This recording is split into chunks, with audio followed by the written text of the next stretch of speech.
मेरे वीडियो को लाइक करिए, सब्सक्राइब करिए और बेल आइकन दबाना ना भूलिए। Thank you. नमस्कार दोस्तों, जय श्री राम, जय माता जी। ये दोस्तों मैं श्री रामचरितमानस के बारे में बताने जा रही हूँ। ये नौ पारायण के बारे में सभी लोग के मन में होता है कि ये नौ पारायण क्या होता है और कैसे पढ़ा जाता है, इसकी विधि क्या है, इसे कैसे शुरू किया जाए, कितने दिन में इसको हम समाप्त करें, कितने घंटे मुझे पढ़ने होते हैं और कैसे इसका शुरुआत हो। तो मैं उसी के बारे में आपको बताने जा रही हूँ। आप देखिए, मैं बता रही हूँ, इसमें मैं श्री रामचरितमानस आपके सामने रखी हूँ। ये लिखा है नौ पारायण का विश्राम स्थान। ये पहला विश्राम देखिए किस पृष्ठ पे है, 116 पे पहला विश्राम हो रहा है। ये नौ पारायण होता है, नौ पारायण देखिए लिखा हुआ है, नौ पारायण होता है। और ये पृष्ठ नंबर भी दिया है कि कहाँ कहाँ पे इसका विश्राम है। ये विश्राम का मतलब ये होता है कि जब आप पाठ शुरू करें तो उसी पे आपको छोड़ना होता है, विश्राम पे ही हमें छोड़ना होता है, बीच में हमें नहीं छोड़ना होता। अगर बीच में न हमें उठना होता है, न बोलना होता है, न कहीं जाना होता है, तो आप इस बात का ध्यान दीजिए कि हमें जब कभी यह पहले से आप सोच करके बैठिए कि हमें एक विश्राम या दो विश्राम मुझे करके उठना है। और अगर कई समय के बाद तो ये पहले एक विश्राम में, किसी विश्राम में आधे घंटा लगता है, पौने एक घंटा लगता है, छोटा और बड़ा होता है, तो उसके हिसाब से उसमें समय लगता है। तो इस बात का ध्यान दीजिए, जब आप बैठिए तो एक करना है, दो करना है, तो 1-1.5 घंटे का टाइम लेके आप बैठिए। दूसरा ये कि कितने दिन में खत्म करना है। अगर आप नवरात्रा में शुरू कर रहे हैं तो ये नवरात्र में तो कभी नवरात्र 8 दिन का होता है, कभी 7 दिन का होता है। तो जब एक 7 दिन का होता है तो हम 7 दिन में ही नौ पारायण खत्म करके अष्टमी को आदमी हवन करता है और कोई नौमी को हवन करता है। तो अगर हम नौमी को हवन कर रहे हैं तो हमें 8 दिन में खत्म करना होता है, समाप्त करना होता है। अगर अष्टमी को हवन करना होता है तो हम एक हफ्ते में 7 दिन में ही ये पूरा नौ पारायण हमें करना होता है। कोई जरूरी नहीं है कि हमें एक पारायण एक दिन में ही करना होता है। आप 1, 2, 3 विश्राम या 4 विश्राम रोज कर सकते हैं, 3 विश्राम भी आप कर सकते हैं। आप देख सकते हैं, आप अपने समय के अनुसार सुबह कितना आप टाइम दे सकते हैं, शाम को कितना आप टाइम दे सकते हैं। इस बात को ध्यान देते हुए आप देख लीजिए। 30 अध्याय होता है और 9 पारायण। उसके बाद आपको जब शुरू कैसे करना है इस बात का ये तो आपको पता चल गया।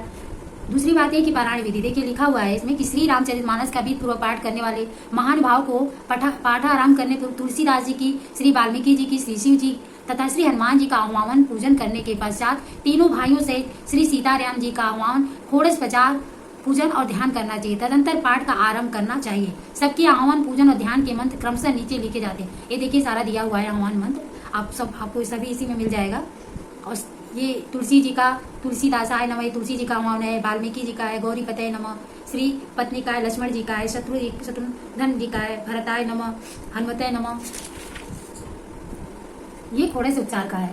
आप थोड़े से उपचार कर भी सकते हैं और नहीं भी कर सकते हैं। और ये आचमन है, आचमन आपको जरूर करना है। जब भी आप पाठ शुरू करें तो आपको 3 बार आचमन करना है। देखिए इसमें आचमन का मंत्र लिखा हुआ है। अगर आप नहीं आचमन का मंत्र बोल सकते हैं तो राम जी का नाम लेके ओम नमो भगवते वासुदेवाय करके भी आप 3 बार आचमन ले सकते हैं। और ये अथ करन्यास, ये इसको आपको बोलना है। ये और ये हृदयान्यास, इसमें लिखा हुआ है सारा। ये जगमंगल गुण ग्राम राम के दान, मुकुद धर्म दान के अंगुष्ठा अभ्याय नमः, मतलब ऐसे करके ये फिर ये तर्जिनाभ्याय नमः, मध्याभ्याय नमः, अनामिकाभ्याय नमः, कनिष्ठाभ्याय नमः, ये करतल कर पिष्ठाभ्याय नमः। ये है हृदय, मतलब हृदय। जब भी आप ये बोले तो अपने हृदय पे हाथ लगाएं, ये सिर पे हाथ लगाएं। ये बोले तो आप शिखा पे और कवचाय, नेत्राभ्याय, वसट, अस्त्राय भट्ट। इस अगर स्त्री पाठ कर रही हैं तो उनको ये बोलने की जरूरत नहीं है। अगर पति पत्नी साथ में संकल्प कर रहे हैं इस पाठ को करने के लिए तो पुरुष इसको करन्यास और ये हृदयन्यास को रोज पढ़ सकते हैं, लेकिन स्त्री को करने की जरूरत नहीं है। वो ध्यान, ये अति ध्यान शुरुआत में जब हम पाठ को शुरू करते हैं, प्रारंभ करते हैं, तो हमें अति ध्यान को भी पढ़ना होता है। आप रोज नहीं कर सकते, वैसे ही प्रणाम कर लीजिए, लेकिन जब आप पाठ को शुरू कर रहे हैं तो ये सारी चीजों को आपको शुरू में करना होता है।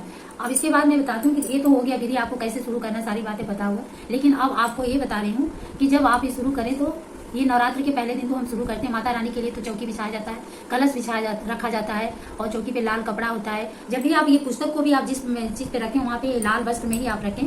और अखंड ज्योति जलाई जाती है। अगर कोई अखंड ज्योत जलाता है और जो नहीं जलाता है तो जब ये पाठ जब शुरू करे तब आप वो दीपक जलाए और जब तक हम पाठ करें तब तक वो दीपक जलता रहे। इस बात को आप ध्यान दें। और कलश तो रखा ही जाता है। कोई व्रत करता है तो शुद्ध होता ही है और सात्विक भोजन भी करता है। लेकिन अगर जो कोई व्रत नहीं करता है वो सात्विक भोजन करे और शुद्ध वस्त्र धारण करे, आचमन करे, तभी ये पाठ को शुरू करे। अब आपको मैं बता रही हूँ कि आप जब पाठ को शुरू करें तो हमें किसी भी चीज के लिए, कोई भी पाठ शुरू करते हैं तो उसके पहले, चाहे वो व्रत हो चाहे कोई भी चीज हो, तो हमें संकल्प करना चाहिए। संकल्प हमें हाथ में दुर्वा, अक्षत, चंदन, रोली और पैसा जो भी हो लेकर, हाथ में जल लेकर के आप भगवान गौरी गणेश का ध्यान रखिए और संकल्प करिए। जो भी आपके मन में इच्छा हो उसको बोलिए। किस कामना से ये पाठ शुरू करें उस कामना को बोलिए। अगर निष्काम भाव से करना चाहते हैं तो आप वो भी बड़े। बिना संकल्प का हमें कोई भी व्रत पूजा पाठ नहीं करना चाहिए। हमें पहले संकल्प करना चाहिए। संकल्प करके फिर हम भगवान को प्रार्थना करते हैं, फिर जाके हम पाठ को हम शुरू करते हैं। तो आप पहले संकल्प करिए। अगर पति पत्नी साथ में करना चाहते हैं, साथ में करें, तो दोनों साथ में बैठ करके संकल्प करें और साथ में पाठ करें। उसके बाद आता है कि अब हमें कितना टाइम देना चाहिए रोज। अगर आप 2 से 3 घंटा टाइम देते हैं तो आपका पाठ आराम से 7 और 8 दिन में 9 पारायण हो जाएगा। और सुबह आप अगर दे सकते हैं तो आप सुबह दीजिए। अगर आप सुबह नहीं दे पाते हैं, अगर इस पुरुष नहीं दे पा, अगर पुरुष सुबह दे सकते हैं तो दे सकते हैं। और अगर औरत कर रही है, स्त्री कर रही है, तो 10-11 बजे, 10 बजे बैठ सकते हैं, 11 बजे बैठ सकते हैं। और फिर दोपहर में बंद करके आप 3 बजे के बाद, 2-3 बजे के बाद 1-2 घंटे आप बैठ सकते हैं। अगर डेली आप 2.5 से 3 घंटे आप समय दे रही हैं तो आपका पाठ आराम से हो जाएगा। अगर आपको दिन में टाइम नहीं मिल पा रहा है तो रात में भी आप 9 से 10, 10 से 11 आप बैठकर आराम से पढ़ सकती हैं। कोई कोई विश्राम तो आधे घंटे का होता है, कोई पौने घंटे का, कोई 15-20 मिनट का भी होता है। तो इसमें बराबर कोई नहीं है, इसमें कम और ज्यादा है। किसी में कम समय लगता है, किसी में ज्यादा समय लगता है। वो आप जब पढ़ेंगे तो आपको आराम से पता चल जाएगा। पहली बार में दिक्कत होती है, लेकिन जब आप पढ़ना शुरू करेंगे तो आपको पता चल जाएगा।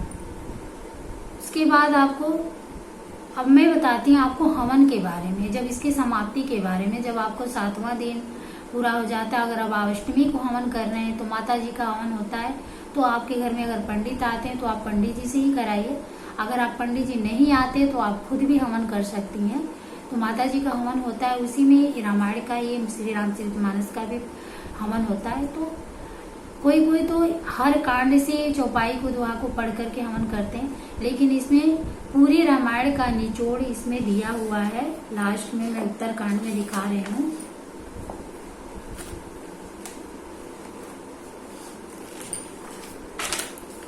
ये उत्तर कांड में 141 पेज पे 941 पेज पे दिया हुआ है।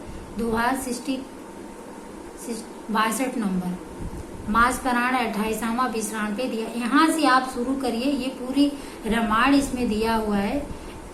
ये कागभूषण जी गरुड़ जी को कथा सुना रहे हैं, तो ये सारे यहाँ से लेकर के ये और यहाँ तक, ये 68 तक, यहाँ तक करके आप ये सारी यहाँ से लगे आप चौपाई और दोहा को पढ़ करके आप हवन कराइए। पंडित जी से भी कराइए और खुद भी पढ़ करके आप हवन कर सकती हैं। उसके बाद माता जी की तो आरती होती है, उसके बाद रामायण जी की आरती कर लीजिए।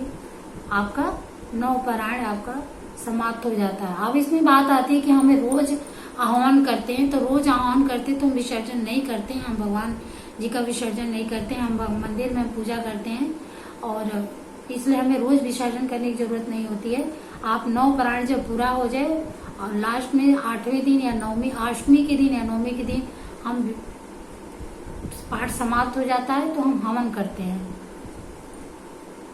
कन्या खिलाया जाता है, ब्राह्मण को खिलाइए, कन्या खिलाइए, पंडित जी को दक्षिणा दीजिए। अगर पंडित जी आपके घर नहीं आते हैं तो आप सब कुछ लेके आप मंदिर में दे आइए, आपका पाठ पूर्ण हो जाएगा। और मैं एक बात और बता रही थी कि अगर आपके पास फोटो, भगवान जी का फोटो हो, श्री रामचरितमानस का फोटो हो, तस्वीर हो, तो वो भी आपको माता जी की चौकी पे रख देना चाहिए। सामने रखकर अगर आप पढ़ती हैं तो आपको अच्छा लगता है। हम जब कोई भी चीज देख करके, भगवान जी की तरफ देख करके, उनके निहार करके जब हम पढ़ते हैं तो हमें अलग ही एक आनंद आता है।